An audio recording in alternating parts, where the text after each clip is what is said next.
tal? ¿Cómo están? Bienvenidos a Entre Mujeres, este ciclo en el cual nos proponemos en Chacra Televisión poder conversar con tiempo, de manera distendida, sobre muchísimos temas que sabemos que son de su interés, pero entre mujeres. Es un verdadero placer presentar a quienes nos están acompañando hoy. Comienzo con Mariana Steganini, ella es de la Fundación CEDEF, el Centro de Estudios para el Desarrollo Federal. Gracias por estar. Gracias por la invitación. En primera instancia te agradezco muchísimo. Y también presentamos a Marcela Sorondo, ella es cocinera, especialista en food styling. Gracias por estar, Marcela. Gracias por la invitación. Bueno, comenzamos, siempre se lo planteo a quienes nos siguen a través de este programa, que es lo menos parecido a un programa de televisión. A partir de este momento vamos a conversar entre nosotras sobre un tema que de verdad creo que cada día más es apasionante y que por lo menos para nosotros, los que trabajamos con la producción primaria, con el campo, y que cada día más vemos cómo de a poco el común denominador de la gente comienza a comprender cuál es el vínculo entre aquello que sale de la tierra y lo que tenemos en el plato todos los días. Comienzo por Mariana, preguntándole en primer lugar para que nos ayude. Mariana, ¿cómo y por qué nace este centro y a qué apunta? La Fundación Centro de Estudios para el Desarrollo Federal es un grupo de profesionales vinculados a las ciencias sociales, a las ciencias económicas, con alguna experiencia en la gestión privada, en la gestión pública, que busca colaborar y trabajar en lo que es el desarrollo de una Argentina desde una perspectiva inclusiva, no solo desde lo social, sino también desde lo territorial. Por eso es el Centro de Estudios para el Desarrollo Federal. Nuestra visión desde el punto de vista del desarrollo tiene que ver con este posicionamiento de Argentina como productor de alimentos, y también, digamos, parte de nuestra experiencia de trabajo. Entonces, bueno, uno de nuestros ejes es el de innovaciones tecnológicas para la producción de alimentos, y el otro tiene que ver con la reducción de la pérdida y desperdicio de alimentos, que es un tema que está en agenda mundial desde hace unos años, gracias al esfuerzo de la ONU, de la FAO y al compromiso que todos los países han ido asumiendo en relación a ese tema. Vuelvo en un minuto, pero bueno, quiero preguntarle a Marcela, definime food styling. Cocinar para la imagen. Contame. Eso quiere decir, como bien dijiste, cocinera de base, si no, no podés cocinar para la imagen, pero en lugar de cocinar para tener un plato adelante y comerlo, es para que el plato de comida sea fotografiado y mirándolo te dé ganas de comer. Y el uso es publicidad, revistas, libros, carteles, todo lo que esté relacionado con esas enormes fotos de comida que ves en la calle. Las comidas las hace una food stylist y el fotógrafo saca la foto o el director de cine filma el comercial. Vos estás trabajando ya hace algunos años en la revista, en la publicación en la revista Para Ti. Sí. Que tiene un público específico, un público femenino, corregime si no es así, y de un target que no es el de señoras mayores, no jóvenes. Muchas mujeres jóvenes como nosotras, mirá cómo lo subrayo. Absolutamente. Como nosotras. Yo creo que el promedio está a 45, más o menos, y 45 digo esto porque años. uno habitualmente piensa que una mujer de 40 o 45 años, que es una profesional, en la mayoría de los casos hoy por hoy, está alejada de la cocina. No. Ayúdame. No, para nada, y sobre todo para ti.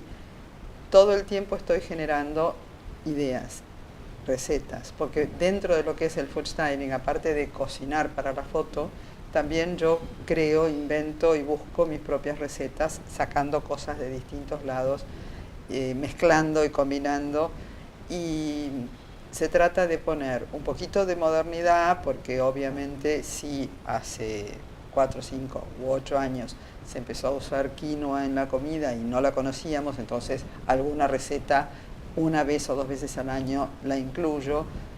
La chía, por ejemplo, que es otra de los ingredientes que hoy se lo pones así arriba de una ensalada y antes no sabíamos que existía, pero al mismo tiempo buscar cosas que a lo mejor son recetas de mi abuela o son recetas más viejas o son recetas más tradicionales, que también las incluyo, porque hay mucha gente que por ahí no sabe la base.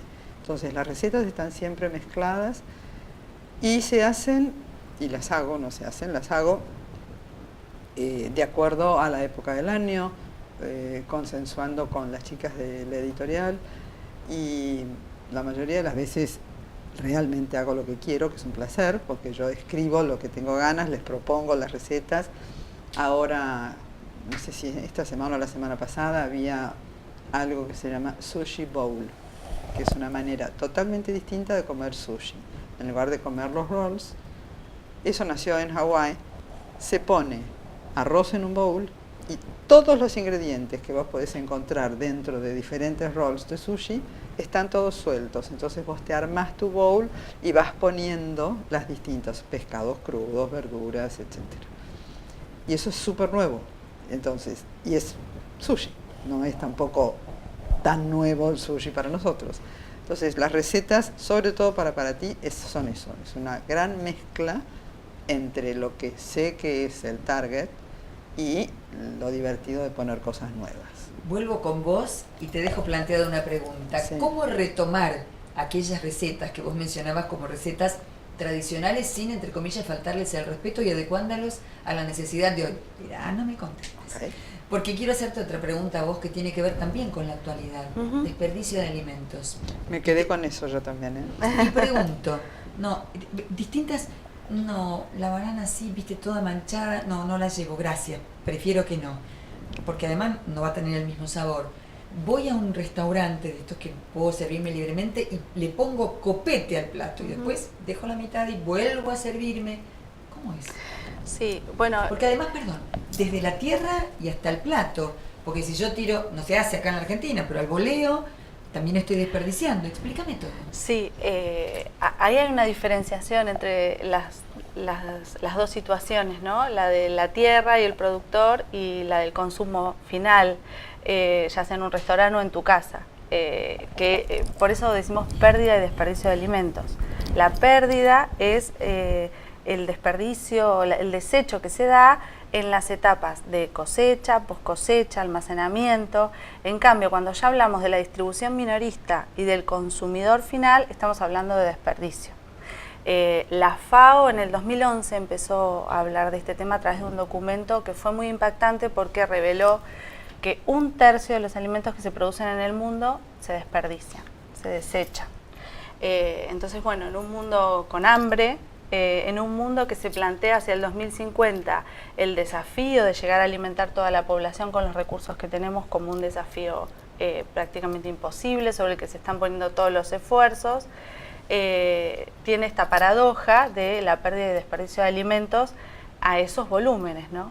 Esto, digamos, tiene diferentes aristas en distintos países del mundo. Los países desarrollados tienen características de pérdida y desperdicio diferente a los países subdesarrollados. En algunos en los desarrollados se da mucha más pérdida, mucho más desperdicio en el nivel del consumidor final que en las cadenas, porque son mucho más eficientes las cadenas productivas. En el caso de América Latina y del Caribe es responsable del 6% del total de pérdida y desperdicio del mundo, que 6% suena poco, pero no es poco. Estamos hablando de un volumen en el cual tristemente Argentina lidera el ranking. Este año el Ministerio de Agroindustria de la Nación reveló la cifra de 16 millones de toneladas de pérdida y desperdicio en el país. Es una cifra triste porque nos pone frente a Brasil, frente a México y Colombia, que está en el 4º lugar. El tema es que de ese volumen, lo que se estima como pérdida, o sea, en la cadena de cosecha y post cosecha, es el mayor porcentaje, porque estamos hablando de 14 millones y medio de toneladas. Entonces, bueno, eso genera desafíos a todo nivel. Argentina en el 2015 empezó a trabajar fuertemente con la creación del programa de reducción de pérdida y desperdicio de alimentos en el entonces Ministerio de Agricultura, Ganadería y Pesca. Esa política la continuó el Ministerio de Agroindustria actual, creando y fomentando el compromiso de todos los actores, porque es un problema imposible de abordar unilateralmente. Acá hay que articular con los distintos gobiernos locales, provinciales, nacionales, hay que articular con las empresas privadas, con los supermercados, con los lugares de gastronomía, hay que articular con persona que está en su casa y se le vence un yogur en la heladera porque está en el fondo. Hay que articular también desde el punto de vista comercial con el desecho de la fruta o el descarte de la fruta o la verdura porque tiene un feo aspecto. Entonces, bueno, ahí hay una colaboración muy importante de todos los marcadores de tendencia, ¿no? Porque la verdad es que hay un volumen importante hortícola y de fruta también. Hortícola se estima que el 40% de lo que se produce se pierde. Y mucho de ese descarte es porque la forma no tienta al consumidor y el consumidor no la compra. Sumado a que hay desde el punto de vista del desperdicio, hay también un hábito de compra irracional, que uno compra ofertas por multipack porque parece que es un buen precio, resulta que ese buen precio, si lo terminás tirando, no es tan buen precio. Hay una falta de planificación en las compras, que eso por supuesto que también hace que el impulso lleve a comprar más de lo que se necesita y se termina desechando.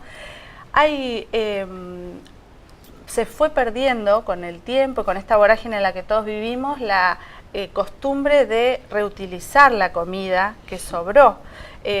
Nosotros cuando éramos chicos, no sé, yo me acuerdo que mi abuela hacía ropa vieja, sí. Que era lo que había quedado el día anterior, de alguna manera se volvió a utilizar, ¿no? O le daban un beso al pan antes de tirarlo al tacho, porque nadie concebía que tirar la comida fuera algo aceptable. Y eso fue cambiando.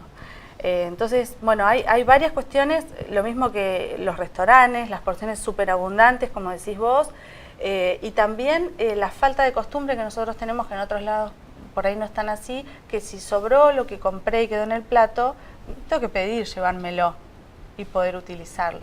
Voy a preguntarte en unos minutos cómo lo podemos revertir y qué se está haciendo ya para revertirlo y qué se hace en otros lugares del mundo.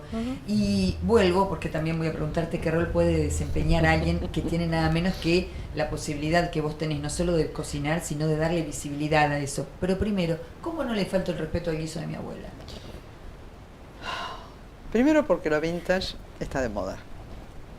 Con lo cual eso, hablando de lo que ella decía de la tendencia hoy es a que las cosas, entre comillas, viejas, tienen otro valor.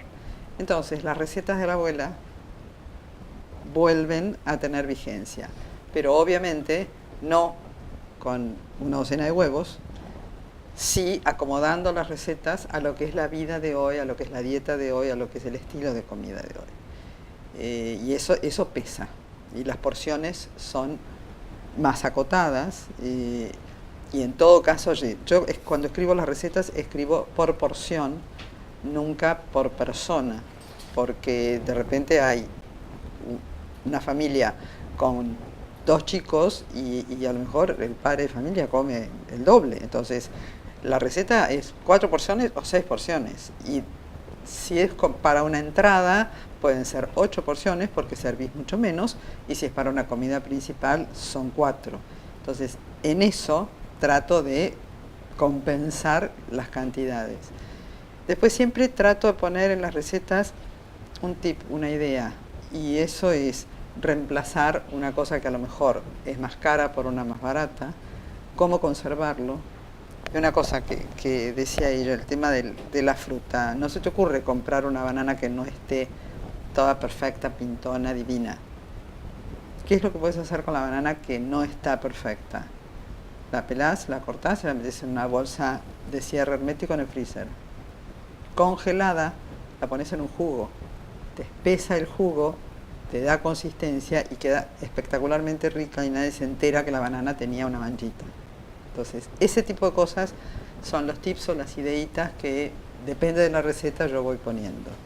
Decías vos también, deslizaste como al pasar, y es muy importante, por lo menos para este espacio, dependiendo de la época del año, yo les planteo a las chicas de la editorial, es una costumbre que también hemos perdido. Ejemplo, pero qué cara que está la mandarina en primavera, cuando es muy común que en el hemisferio norte, por ejemplo, la gente se adecue a lo que tenemos en determinada época del año. ¿Se nota eso a la hora de cocinar o vos hacés hincapié en eso? Yo trato, porque evidentemente hay cosas que no se consiguen, entonces es decir, no se me ocurre en el mes de julio hacer una receta con espárragos. Primero porque a lo mejor aparecen y están hiper caros, entonces no tiene ningún sentido, porque el promedio, no solo de las lectoras de Para Ti, sino de mis otros clientes, que yo escribo la receta de producto, eso es usar una lata de tomates, por ejemplo. La lata de tomates no la podés, generalmente no usás media lata para una salsa, es muy difícil fraccionar, entonces la receta tiene que estar escrita en función al contenido de la lata. Y se trata así, de usar la mayor cantidad de ingredientes de la época. De todas maneras, en Buenos Aires tenemos la suerte de tener frutillas, por ejemplo, prácticamente todo el año. Entonces, también eso nos ayuda. Y lo otro que sin duda ayuda es el freezer. Hoy tenemos frambuesas congeladas impecables, que las descongelás un rato antes, que están apenas poquito todavía con algo de hielo, y comer frambuesas con crema dulce de leche en cualquier época del año, ¿no? Es decir, hay varias cosas en eso. Hay cosas que no. Los duraznos son solo de verano, y hay un momento del año en que no hay duraznos en ninguna parte del mundo. Es muy gracioso, pero en Estados Unidos tenés todo el tiempo cosas de todos lados, y en nuestro trabajo, si no lo conseguís en ese momento porque no hay, se manda a pedir. A mí me ha pasado de hacer, porque también he tenido la suerte de trabajar con algunos fotógrafos allá, necesitábamos granada. Claro, que es bien difícil. No había. Entonces, para el primer boceto se pintaron de colorado granos de choclo. De choclo, claro. Se hizo el helado, o creo que era un helado, y a las 2 semanas llegaron las granadas de Jerusalén, por ejemplo. Claro. Pero eso es Estados Unidos, eso no es Argentina. No ocurre, claro. Pero en un momento sí había, no sé, hace cuánto, pero a través de mis hermanos, que como te contaba hoy, son ingenieros agrónomos, entonces también estoy con el tema de campo y productos. Había una empresa que tenía frutas importadas, y a veces yo he tenido que conseguir frutas especiales y he recurrido a personas como ellos que tenían, que podían hacer el que podían conseguirme las frutas. Pero hoy no, hoy hay que arreglarse con lo que hay.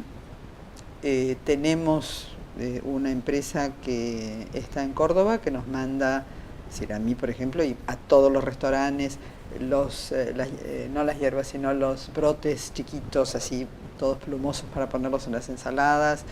Esos vienen de Córdoba. Bueno, las frambuesas congeladas hoy están en todos los supermercados grandes. Hay unos productores que están en Open Door que hacen verduras orgánicas y que son fantásticas, no perfectas, pero impecables para buen sabor, y buscamos dónde podemos y cómo podemos. Te voy a preguntar dentro de un ratito si hoy hay más vínculo directo entre el productor y quien prepara el alimento. Si hoy hay un vínculo, aunque no se conozcan, si el productor sabe qué es lo que está demandando hoy la cocina local, los restaurantes más demandados por ahí por la gente, y si los cocineros saben qué es lo que los productores están queriendo colocar en el mercado. Pero no me lo digas ahora, porque me quedé con una duda también respecto de la charla que estamos manteniendo. Por supuesto que pueden intervenir entre sí. Mi rol acá es preguntar mucho. Me quedé con el dato que vos puntualizaste acerca de que en el caso, decías, de la fruta se puede revertir del mal aspecto, lo estamos revirtiendo de esta manera. ¿Cómo se hace con lo demás? No, en realidad es lo que yo decía, ¿no? Son políticas que tienen que ser co-creadas, es imposible que esto lo haga... Nutricionistas, cocineros, productores... lo bueno es que... Y también deberían, Es pero un sí, problema. estuve hace poco en una charla en donde participaba gente de Jumbo, hay conciencia, y bueno, la gente de Carrefour ha hecho con el Ministerio de Agroindustria una campaña en los supermercados haciendo demostración de cocina en vivo, y repartiendo folletos y concientizando. Yo soy optimista en el sentido de que en el 2015, cuando el Ministerio creó este programa, el tema era algo incipiente y se pensaba desde una perspectiva que por supuesto la pensamos todos, que es la social, es decir, un mundo con tanto déficit alimentario, con tanta gente subalimentada y gente con hambre, y se tira comida. Pero además empezaron a generar instancias de trabajo que permitieron también tomar conciencia sobre la pérdida económica que representa, no solo para el bolsillo de que gasté en esta naranja y la tiré, porque si yo monetarizara lo que estoy tirando al tacho, estoy perdiendo mucho dinero anualmente en mi casa. También la pérdida que implica haber trasladado una cantidad de alimentos a un lugar que no se consumieron, pero después la pérdida ambiental, porque esa manzana que yo tiro tiene una cantidad de litros de agua que se utilizaron para que esa manzana creciera. Hay huella hídrica, ¿no? Muy importante en esto. Y también hay una estimación que es muy gráfica, que dice que la cantidad de suelo utilizado para cultivar, producir los alimentos que tiramos es superior a China en tamaño. Supera a China. China está un poquito arriba de China la cantidad de suelo que utilizamos para producir alimentos que tiramos. Y ni hablar si hablamos de la generación de gases de efecto invernadero. La producción, el traslado, el procesamiento de los alimentos generan gases de efecto invernadero que, si todo eso fuera un país, estaría en tercer lugar después de Estados Unidos y China. Entonces es un problema global muy grande, del cual hay conciencia dentro de los objetivos del desarrollo sostenible. Hay una meta puntual, que es la del objetivo 12, la meta número 3, que habla de reducir al 50% la pérdida y desperdicio. Argentina ha adherido a eso y está trabajando. Yo por eso digo, soy optimista. Lo que falta es hacer un diagnóstico mucho más preciso. Yo creo que hay mucha conciencia de parte de todos, bueno, la campaña empezó con la idea de valoremos los alimentos con la chef Narda Lépez. En su momento fue de altísima visualización, de muy buena repercusión. Yo creo que es un tema que está en agenda en todos los ámbitos y que sobre el cual se está trabajando, pero hay que trabajar cadena por cadena para encontrar dentro de los eslabones de la cadena agroalimentaria cuál es el punto crítico en donde hay pérdida en cada caso y poder diagnosticar con mucha precisión. En cada cadena se estima que la cadena láctea es el 20%, pescados y mariscos el 30%, pero esa estimación precisa todavía falta. En lo personal creo que lo local es el ámbito ideal de aplicación, ¿no? Yo creo que el intendente conoce el manejo de la basura de su municipio, conoce las instituciones que pueden requerir comida que se rescate vía red de bancos de alimentos o el proyecto Este Plato Lleno, que crece, que está cada vez en más ciudades. El intendente conoce la realidad gastronómica de su municipio y sobre todo conoce la realidad productiva. Entonces ahí el Ministerio de Agroindustria lanzó una guía de municipios que es muy buen disparador para que los municipios empiecen a trabajar en el tema. El tema de pérdidas en nuestro país es clave.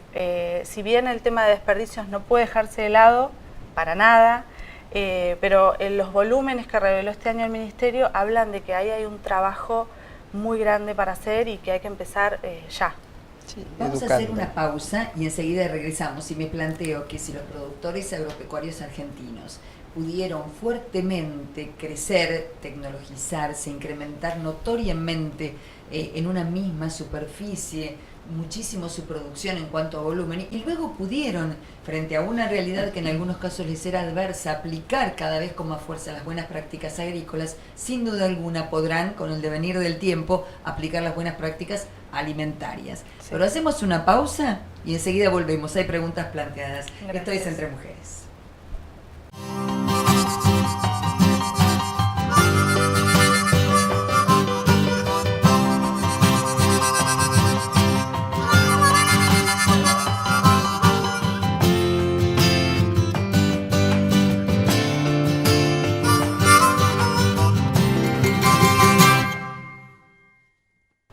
Continuamos Entre Mujeres, este espacio en el cual nos dedicamos durante una hora a conversar con mujeres que son referentes de uno u otro sector vinculado con la agroindustria, con el campo, con los alimentos, relajadas, sin el apuro de la noticia cotidiana, para poder analizar en profundidad los temas que sabemos que a ustedes les interesan. Les recuerdo que estoy conversando con Mariana Estegagnini, que ella es de la Fundación Centro de Estudios para el Desarrollo Federal, y con Marcela Sorondo, que es cocinera, especialista en food styling y que hoy trabaja en Revista Para Ti. Habían quedado preguntas planteadas. Arranco con Marcela y era, ¿sentís, vos hace mucho tiempo que sos cocinera? Un montón.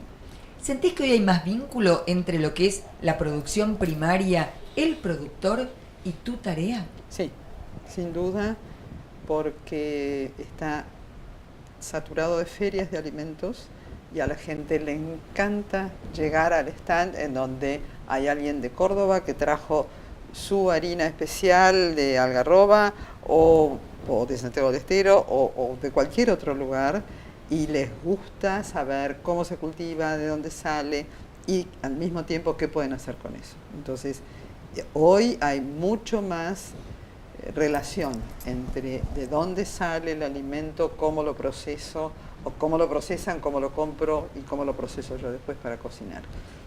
¿Saben ustedes que hay un informe de la Fundación CONIN, en particular, que se especializa en un tema de desnutrición infantil, que puntualiza que alimentariamente la problemática más grande hoy de los argentinos no es la desnutrición, sino la obesidad? Y vincula esto con malos hábitos alimentarios y esencialmente con la educación. Y les pido a cada una a su turno una reflexión al respecto, porque en el caso de Marcela, y la miro de reojito, entiendo que también desde su rol es una gran responsable de ayudarnos a entender, a comprender. Hay un rol educativo en tu trabajo. Absolutamente, absolutamente, sí, sin duda. Tratando, por supuesto, decir, el objetivo primario es que lo que yo pongo en el plato y que después está en una foto, que es una sola dimensión, y que mirando la foto vos tenés que decir, tengo ganas de comer esto, y está una cosa chata en un papel, o en la hoja de un libro, o en un cartel gigante, pero sí, hay una relación absoluta, primero porque no te da lo mismo comer cualquier cosa. Entonces, cuanto más lindo y más apetitoso y que tenga brillitos, está mucho mejor. O sea, entonces, enseñás a que la comida no da lo mismo tirar un bife a la plancha y que moverlo 25 veces y que cuando lo cortás no está jugoso, a cuidarlo y aprender a manejar los ingredientes. Es realmente importante. Y yo trato, por lo menos en lo que muestro y en lo que escribo, trato de dar esa idea, ¿no? Mariana. Yo pensaba globalmente, bueno, ¿cuántos países padecen ese problema, ¿no? Con las consecuentes enfermedades y problemas de salud que conllevan, secundarios a la obesidad?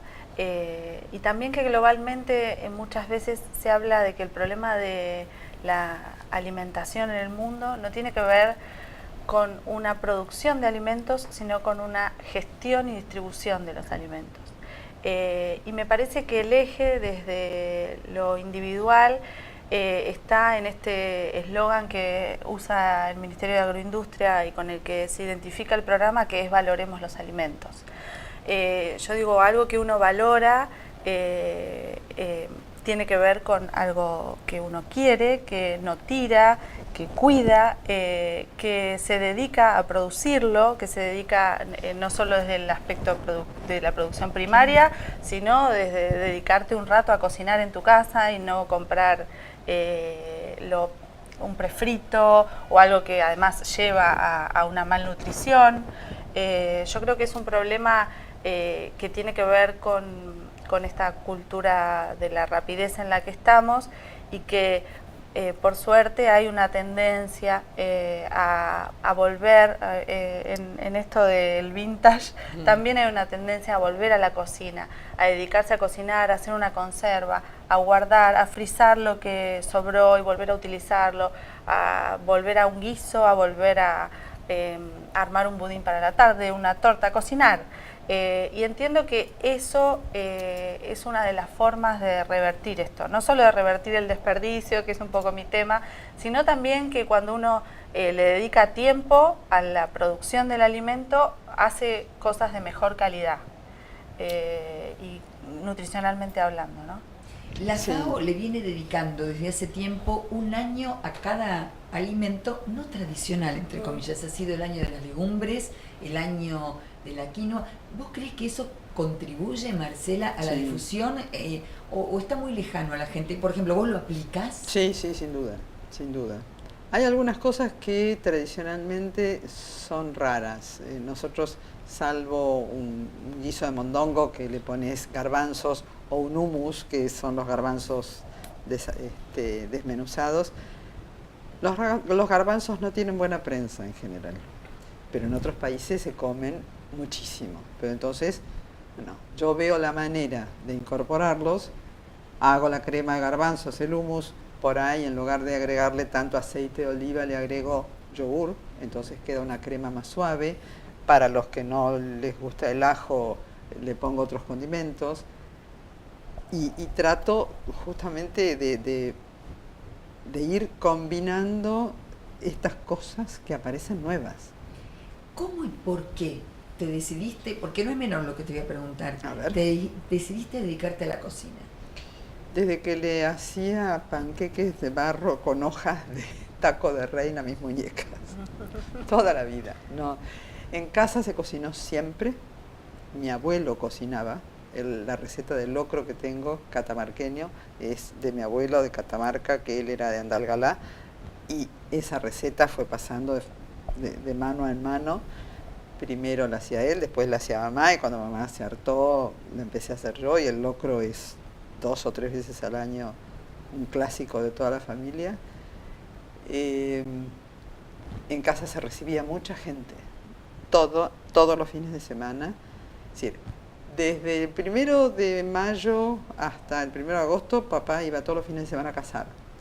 Volvía del fin de semana y mamá, la imagen que yo tengo de mamá es pelando perdices y limpiando perdices. Y automáticamente perdices en escabeche, y perdices en escabeche era sinónimo de próximo fin de semana o entre semana, amigos a comer. Y mis tías igual. Mis tías por los dos lados, por el lado de papá y por el lado de mamá. Mi abuela materna no cocinaba tanto porque cocinaba él, y mi abuela paterna sí cocinaba un montón. O sea que toda la vida la comida ha estado en casa. Social, Sí, tradición, absolutamente. pero además estás hablando de no desperdicio de alimentos. Bueno, Estás sí. hablando de cómo en escabeche no había freezer. No había freezer, y un secreto, mi papá fue el primero que generó la primera comida congelada en Argentina. No existía el concepto del freezer. Se llamó Menú 40.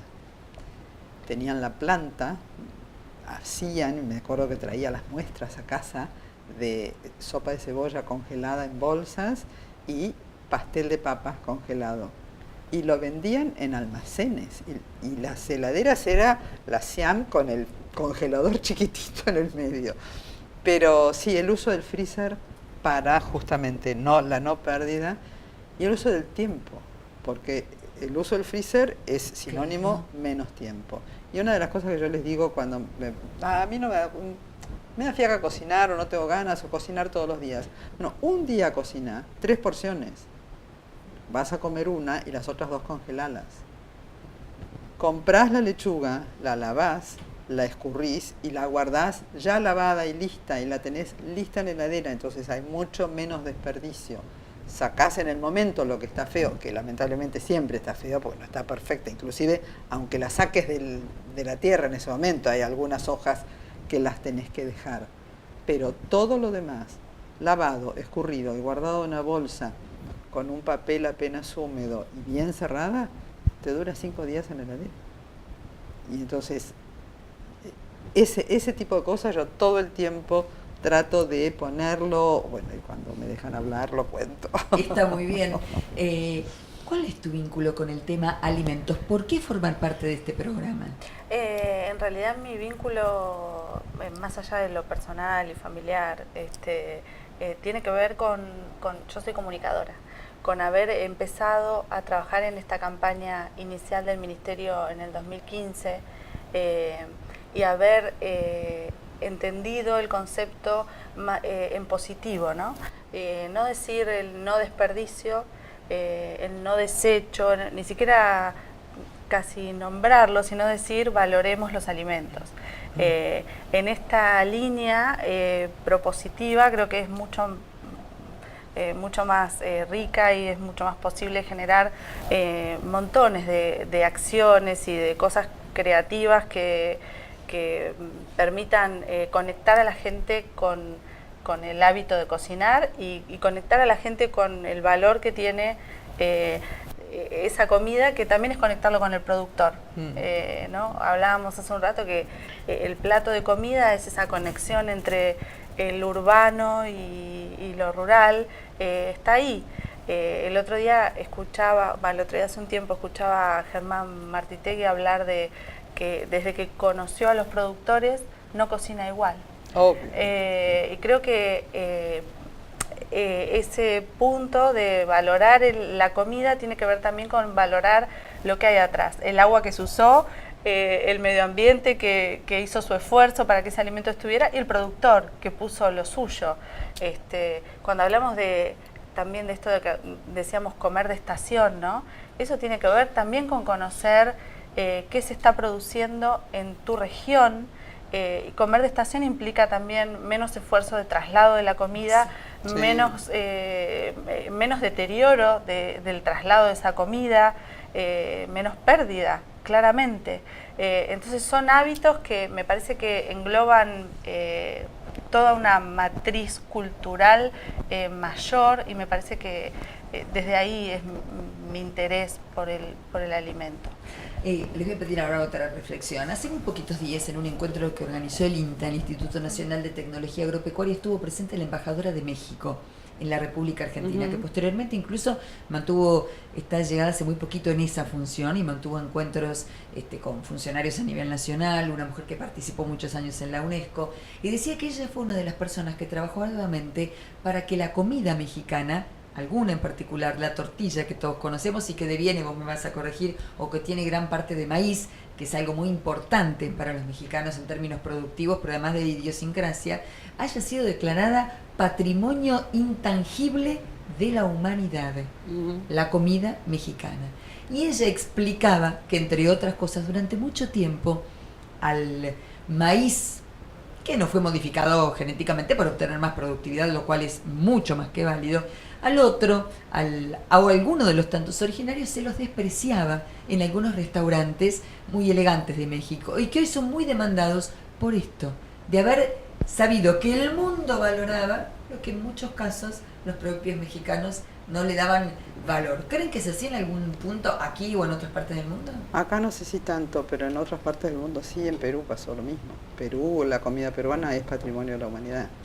¿Y por qué? Porque desarrollaron justamente la idea de que valía la pena sacar productos que a lo mejor estaban abandonados en la historia, y de golpe aparecieron de nuevo y los desarrollaron y desarrollaron recetas. Cuando yo era chica había salsifíes, y vos le preguntas a cualquier chico hoy, no tienen la menor idea de lo que es un salsifí, y eran deliciosos. Yo me acuerdo de los bocaditos que hacía mamá de salsifíes. Bueno, y algunos cocineros, Germán entre ellos, y algunos cocineros que se relacionan con los productores, consiguen algunas veces algunos productos como estos. No, o sea, hay cosas que por moda, o porque es difícil de cultivar, o porque, no sé, por diferentes razones, desaparecieron. Entonces, pero al mismo tiempo aparecieron cosas nuevas. Cuando mi hijo la primera vez me dijo, estamos cultivando chía, ¿qué podés hacer? Haceme unas recetas con chía. Yo tenía pero la menor idea de lo que me estaba hablando. Y ayer, mi nieto de 16 años, dice, sí, porque me hice un sándwich, le puse un poco de chía arriba del jamón y me comí un sándwich. Entonces, sí, yo además creo que tiene una clave de inclusión absoluta, ampliar y diversificar los gustos, porque estas producciones, no sé, el papín andino, hay tantas cosas que son producto de pequeños productores que llegan al mercado gracias a cooperativas, y un esfuerzo enorme, que la gente los consuma, los conozca y se interese por ellos. Por eso el rol de los cocineros y del sector gastronómico en esto es enorme, fundamental. Eso es inclusión. Es inclusión territorial, es inclusión productiva, estamos incluyendo a los pequeños productores porque estamos conociendo su producto y demandándolo.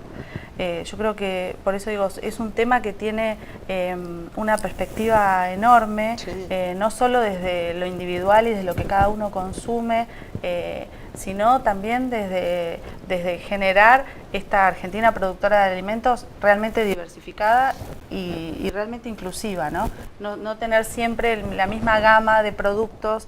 Creo que Narda es la que suele decir, siempre comemos tomate, carne, o sea, nos basamos en 3 o 4 alimentos de base y bueno, hay mucho más para hacer.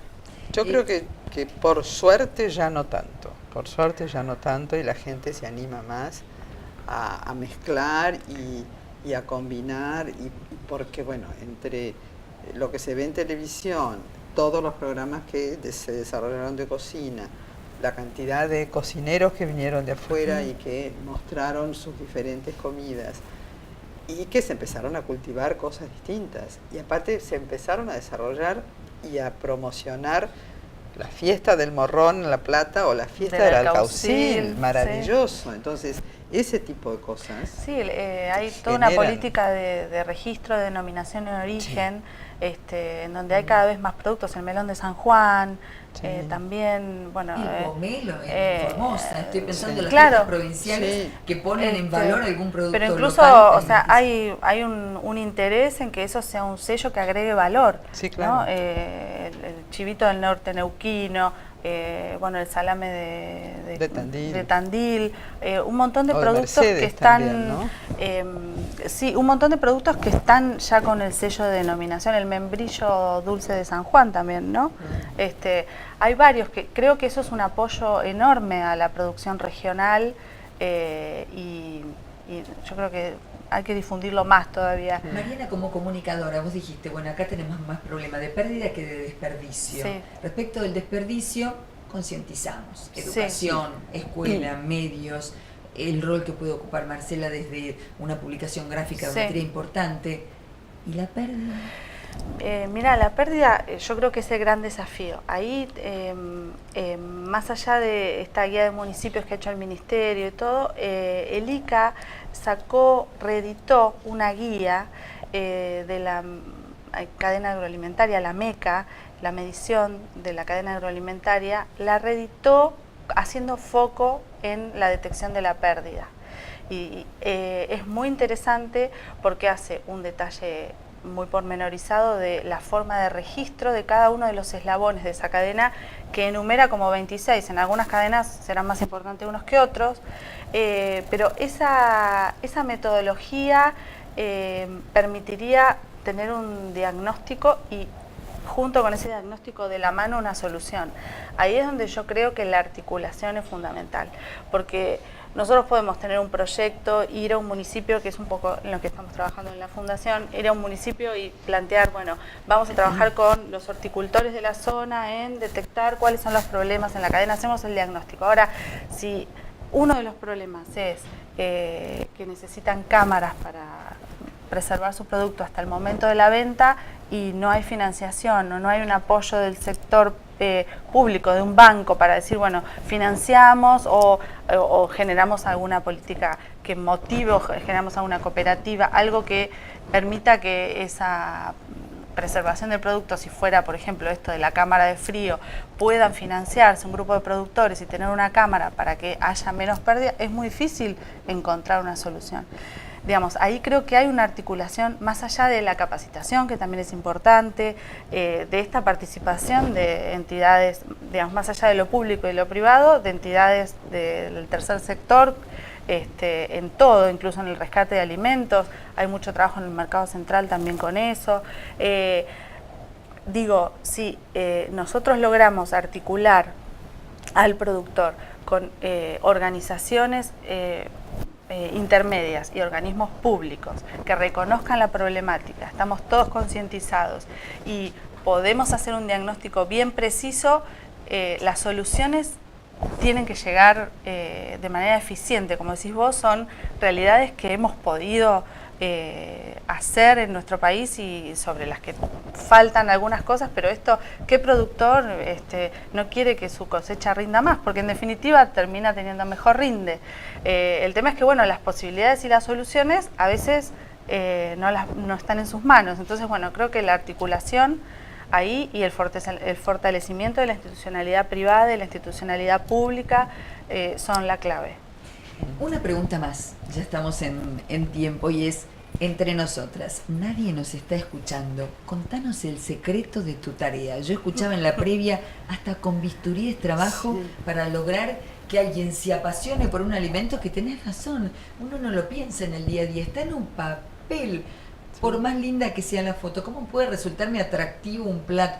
El sabor, el aroma, ¿cómo puedo imaginarlo a partir de una foto? Las dos cosas que uso fundamentalmente es agua. Todo lo que está húmedo genera brillo y da frescura. Poco aceite, salvo en algunas carnes, pero básicamente agua. Cocino en los estudios, no cocino, salvo una torta que hay que llevarla antes, porque un bizcochuelo no lo voy a cocinar en el estudio. La mayoría de los estudios donde trabajo son estudios con fotógrafos dedicados a la gastronomía, entonces tienen sus cocinas y tienen, si no, bueno, armo cocina de campaña y no hay otra historia, pero el agua, la paciencia, P de paciencia gigante, mucha organización previa, muchísima. Todo lo que podés hacer antes es beneficio para el momento. Y después armar equipo. Entonces un equipo de trabajo te da la posibilidad de que el resultado final sea otro. Porque hay mucha gente involucrada. En el caso de Para Ti no, porque como yo hago lo que quiero, claro, escribo la receta, preparo, la fotógrafa es una divina o el fotógrafo, depende del que venga, ponemos el plato, me ocupo de lo que nosotros llamamos el fondo, que es la superficie, una servilleta, un tenedor o lo que fuere. Muy primer plano, el primer plano ayuda. Antes, hace 30 años, se sacaba la foto del plato entero. Entonces la foto del plato entero, con un montón de cosas alrededor, no te daba esa cosa te da ganas de comer. Y otra cosa que también cambió, se llama foco diferenciado. Cuando vos te llevas algo, un tenedor acá, vos no estás viendo de la misma manera la porción acá y lo que está en el plato. Claro que no. Entonces, ese primer plano acá y el resto fuera de foco se usa para que la foto tenga más profundidad. Hay millones de tips y de secretos. Para la próxima vamos a mirar, te imaginas, con detalle todo eso, claramente. Pero bueno, herramientas, lo que sea, pinceles, pinzas de dentista, ahora las compro. Al principio le pedía las viejas que al dentista no las iba a usar más. Mi traumatólogo me regaló unas con cremallera, por ejemplo, que no las usa. Pinceles de todo tipo, pero lo básico es el agua. Lo básico es el agua. Como en la vida. Pero un secreto para las hamburguesas, por ejemplo. Para poder tenerlas impecables, yo hago esto, hay otros que usan otros sistemas. Cocinamos las hamburguesas para las diferentes cadenas o porque tengo que hacer 3 hamburguesas para una foto. Y las sumerjo en aceite. El aceite lo que hace es que las mantiene impecables como recién hechas. Entonces después las seco y la pongo arriba de lechuga y todo lo demás. Si le falta, ahí está la pinza. Si le falta un rulito de lechuga, con la pinza le pongo el rulito de lechuga, la cámara acá, un montón de ojos que miran y yo sentadita en un banco poniendo. Paciencia, de paciencia verdad. Es lo más. Y después mucho amor por lo que estás haciendo. Sin mucho duda amor. Alguna. Porque, tratándose de alimentos. Sí, es eso. Porque si no tenés el corazón puesto en lo que haces, no sale igual. De verdad, muchísimas gracias a ambas por acompañarnos. Pasó así la hora, rapidísimo conversando. Ha sido un verdadero placer. Podría decir que fue un diálogo delicioso, pero de verdad ha sido muy instructivo para mí en ambos casos. 2 temas que uno no conoce en profundidad habitualmente en la tarea periodística y que creo que tanto la gente que nos está viendo como a mí nos ha sido de muchísima utilidad para sentarse después de ver el programa y reflexionar acerca de qué puedo aportar yo respecto a esta temática. A las dos, muchísimas gracias. Ha sido un verdadero gusto conversar con ustedes. Muchas gracias. Igualmente. Niña. Que Muchas sigan gracias. muy bien. Esto Gracias. es Entre Mujeres, un espacio especialmente pensado para ustedes y producido por Mauricio Bartol. Hasta la próxima.